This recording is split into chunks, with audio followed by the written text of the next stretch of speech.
Ang tanong, mga bagay na ginagawa sa CR.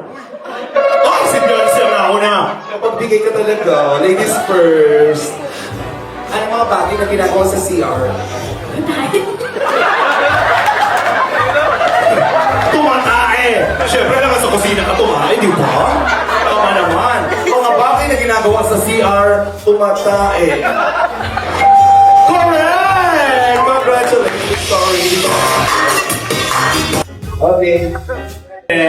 Joy. Anong ginagawa sa CR? Nagsishave lang.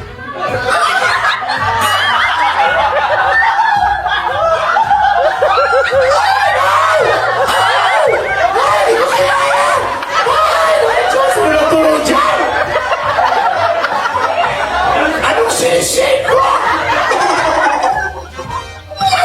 Wait lang. Yung kinayo. Tingnan nga natin kung lahat ba tayo ay nagsishake sa CR. Nagsishave is... Pala! Kung sino madalas ka mag-shave?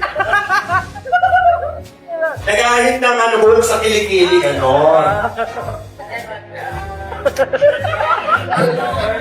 Edu. Edu. Uy! Ano sinasabi ni DJ narinig ko?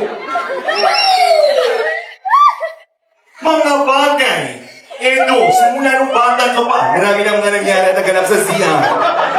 Gusto kong malaman sa oras na ito, ano ang madalas mong gawin sa CR? Naglalaro? Naglalaro? Naglalaro? Diyos ko, may playground? Cellphone. Nagsasaban nyo kasi, habang tumatae, naglalaro sa cellphone. Mas malawak naman pala yung imaon. Naglalaro is... Mali! Madalas ka maglaro? Sa muna mo na ko dyan?